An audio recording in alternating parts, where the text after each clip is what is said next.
2, 1, go. Hello guys, and welcome to another installment of my LiveCom series. If you want to know the story so far, it's fairly simple. First round I was actually sucking, and I have no idea what I'm doing picking this Boltok pistol other than I'm trying to get a pretty pop on someone who's capping the hill. Oh, you're kidding. Oh wow. Oh well. Anyway, so hopefully that due to me not sucking this round, my team will have a glorious comeback victory, and you guys will be awed and inspired by the overall team cohesive effort. And if you're wondering why I'm running around with my chicken with my head cut off, it's because I don't have much of a plan, and I generally like to just try to circle around behind the enemies, because they spawn and, you know... Oh, there we go. I suppose I did my part in that bit. So, getting to the topics that we are to discuss. Hello, little Dizzy. Squatting on the cover. Actually fairly clever. Not bad movement for squatting. Oh. Okay. Could have been worse. So, getting to the first topic to discuss, someone asked whether or not I think that Gears of War 4 should come out on both 360 and Xbox One, or just the Xbox One all by itself. And I personally think that this is one of those subjects which is just going to be decided by when the game comes out. If it came out the next year, I would say it might be a toss-up as to whether or not it would come out for both or just one. But honestly, it's not going to come out next year. It hasn't even been teased yet. Whoa, that Bernie's so super. That's so durable. Good Boltok pistol shot though. Anyway, I was just expecting her to get jibbed, so I didn't even try for my second shot. So, excuses for why I suck, which are many, other than the fact that I suck. And so, like I said, if it's the next year, sure, we will have it on 360. But by the time it comes out in a couple years from now, it's just going to be the 360 is going to be too old of a console to support the game. And I honestly hope that the game is going to be oh, thank you, buddy. I could never have gotten that kill without you stealing it. Anyway, and so the game's just going to be hopefully too advanced for the 360 to support it at all. And so that's really what I expect to happen.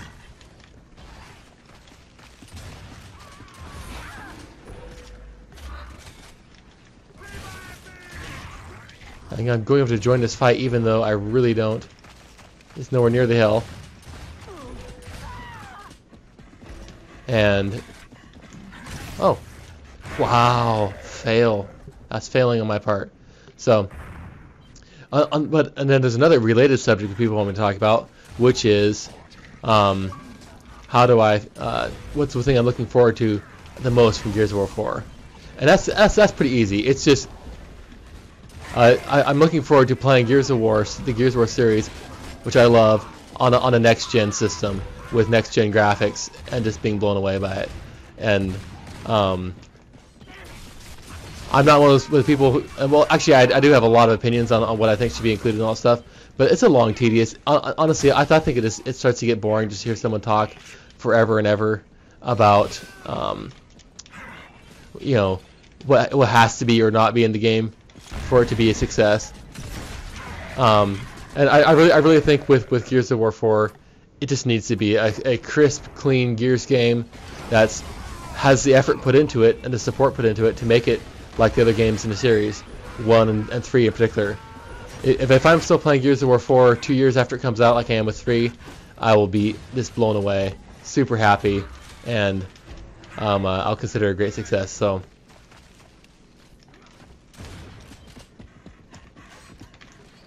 Tried to lurk on the corner with your sawed off. That was a glorious, great plan, but it failed miserably. Alright, next hill. These guys are actually being fairly smart with wind rifling at long range. I need to sort of adjust my play so that's a little more tactical here. And so, let me check my list for our next subject. And it is Yay, an eloquent, brief, but inspiring comment by someone who actually leaves me in awe occasionally.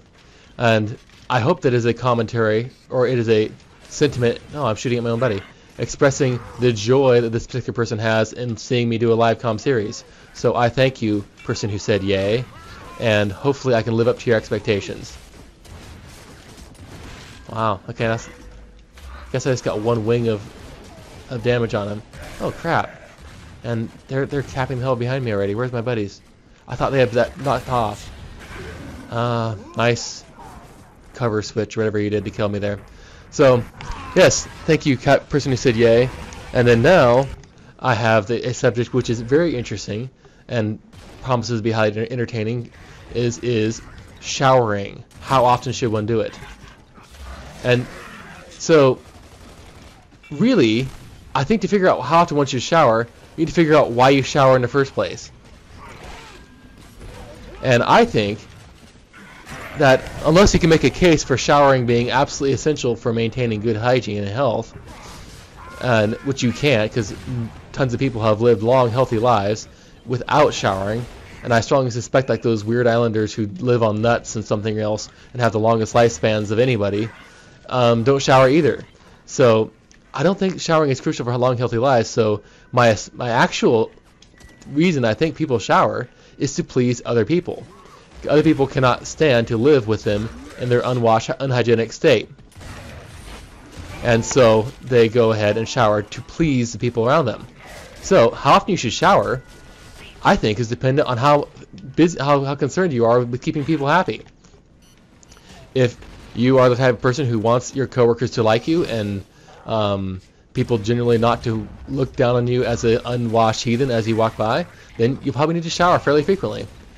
Once a day has been suggested by people who seem to be in the know about showering, seeing as how they do it daily. And then, but if you don't care at all, and your personal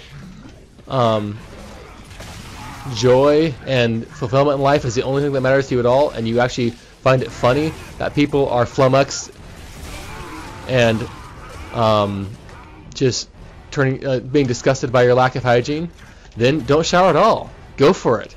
But I would suggest this guide as a sort of baseline. If you're a male and in a committed relationship, I would really suggest showering with the exact frequency as you want to have sex. You know, something to go on there.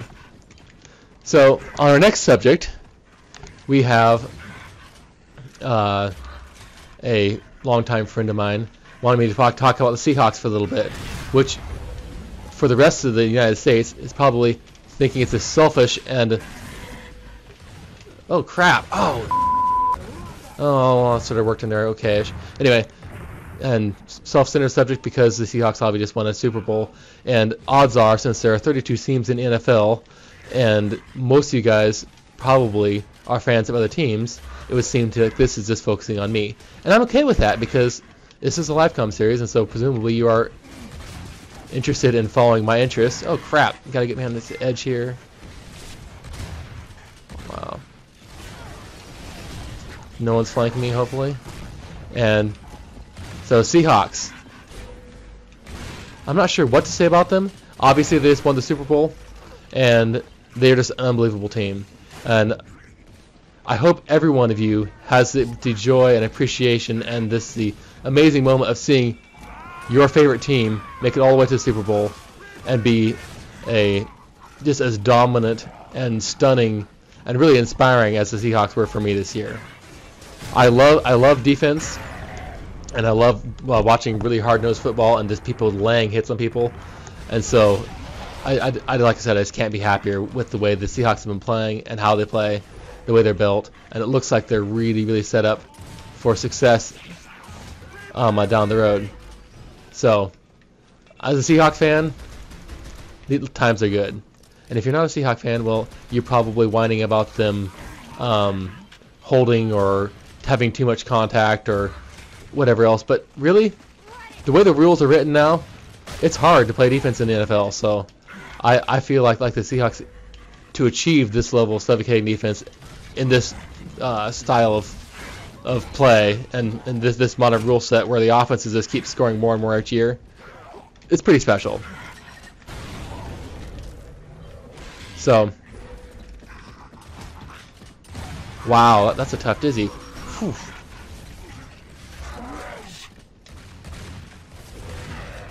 Okay, I gotta get an angle, get out of the death zone for that retro charge. Are you kidding? You walked right past this other guy and went right into me.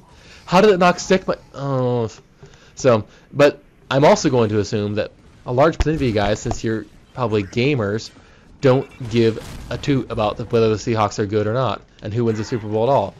And you probably just watch for ads or something, or maybe hope that there'd be a hot Danica Patrick ad or something. So, I'm going to leave the subject of football, and interestingly, someone asked me about what I was looking forward to with Breaking Bad. I didn't know it was going to be another Breaking Bad, and okay, that was probably an unwise decision on my part. And maybe he meant what I liked about Breaking Bad, because if there's going to be a continuation of the series, this is the first I've heard of it. Honestly, one of my favorite things about Breaking Bad is that it ended. As counterintuitive as it may sound, for how much I love that series, I like things which have a cohesive plot arc. They begin and they end, and as a whole, they're better for it. There's a structure, and the characters have a beginning point and an ending point, and all along the arc, they're progressing towards their overall character. They're progressing through their overall character arc, and so, as heretical as this may sound, I'm glad that Breaking Bad ended when it did, so we got to experience a really top-notch TV show with stellar plot all the way through, and didn't watch it drag on into obscurity until it was basically a failure, and people forget about it, or became forgettable because the last seasons were just such a tragedy of mediocrity etched in people's mind. But while I may be feeling that way about Breaking Bad, stupid sod off, I don't feel that way about video games. Obviously, I hope that we have a Gears of War 4, and that they didn't say, "Oh, the story arc is finished. We will leave the game as it is," because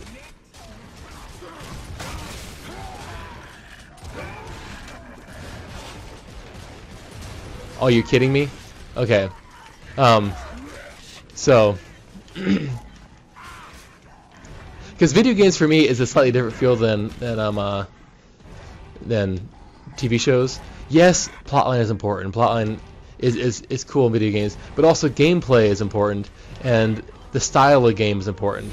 And I think Gears can successfully, criminy, tell a compelling story in the video game universe without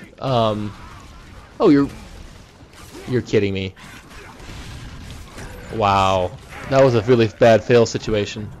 Without sacrificing what the game is about and really create a top-notch, awesome game. So, obviously, I'm stoked for Gears 4, and hopefully, on the Breaking Bad subject, that someone comes up with another series like the same author writes a series with similar actors and similar plotline, and we can get into another story, be immersed in there. So there we go, guys. Thanks so much for watching, and I will catch you next time. Be sure to add the subjects which you feel like you want me to discuss in the comments, and I will get to them. We'll get to them in order. And remember, you make this awesome. You pick the interesting subjects. I just ramble on like a moron. Talk to you later. Bye.